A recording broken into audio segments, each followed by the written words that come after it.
해줘야지 됩니다.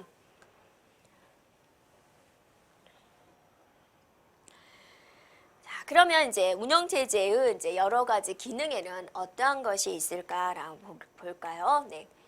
자, 먼저 사용자와 시스템 간의 인터페이스를 제공을 한다 그죠? 어떤 대화의 역할을 해준다 그거죠. 명령어를 내릴 때 운영체제를 통해서 이제 들어가게 되는 거죠.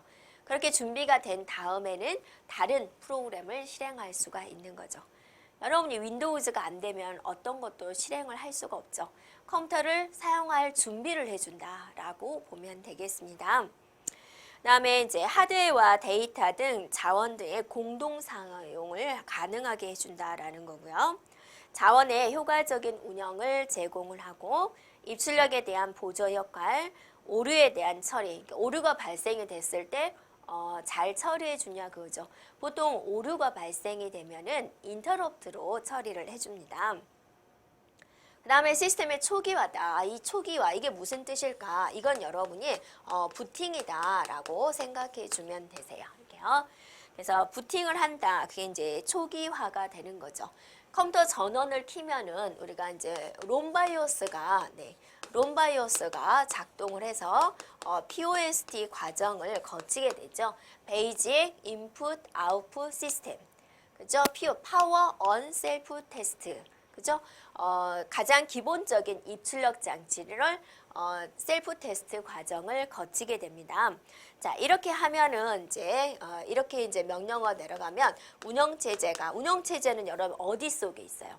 윈도우라는 그 프로그램은 어디 속에 있어요? 하드디스크에 있는 거죠. 이 하드디스크에 있는 것이 어디로 올라가게 돼요? 메모리에 올라가게 됩니다.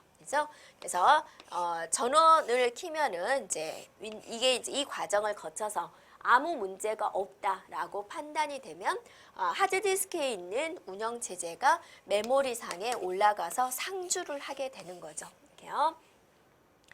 네, 그리고 이제 컴퓨터 사용할 준비가 이렇게 된 상태에서 이제 응용 프로그램을 실행할 수가 있다.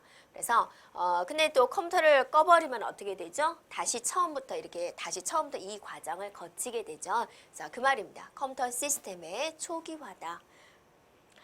자, 그 다음에 보안 및 네트워크 관리입니다. 그래서 지금 윈도우즈 7부터 보안 기능이 더 강화가 돼가지고 보안에 관련된 내용이 여기에 더 많이 들어가 있습니다. 특히나 유닉스 같은 경우는 이제 접근 제한 명령어들이 있어요. 접근 권한이라든지 여러 가지 이 보안에 관련된 명령어가 같이 들어가 있고 이 자체적으로 TCP/IP 프로토콜을 지원을 해요. 네. 그래서 허가받은 자만 자원에 접근할 수 있어요. 라는 보안에 관련된 기능.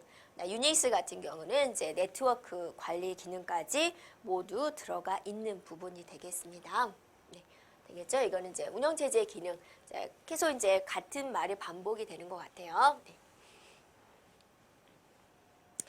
그래서 이제 또 운영체제의 구성 프로그램을 한번 살펴보도록 하겠습니다. 다시 한번 보면은 운영체제는 제어 프로그램과 처리 프로그램으로 나누어지고 거기에는 감시, 작업관리, 데이터 관리는 제어 프로그램 그다음에 언어 번역 프로그램, 서비스 프로그램은 처리 프로그램에 지금 포함이 돼요. 그러면 이제 이거 하나하나씩 우리가 따져보자라는 겁니다. 그래서 이제 먼저 제어 프로그램 중에 3가지가 있었죠. 감시, 데이터 관리, 작업 관리. 이 3가지 기능에 대해서 보자라는 겁니다. 자, 감시 프로그램이다. 슈퍼바이저 프로그램이다. 영어도 기억을 해주고요. 슈퍼바이저. 자, 운영체제 중에서 가장 중심이 되는 부분이다 라고 그랬습니다. 가장 중요한 부분이 된다.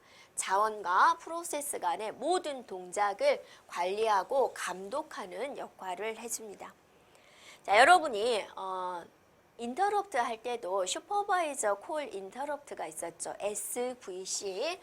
여기서 이제 이게 바로 이거예요. 슈퍼바이저. 그래서 감시 프로그램에 호출을 하게 됩니다. 인터럽트가 걸려지게 되면은 이 감시 프로그램이 인터럽트 처리를 할 수 있게 해주는 부분입니다. 그러니까 운영체제 중에서 가장 중요한 프로그램이다. 전체적인 것을 관리하고 감독하는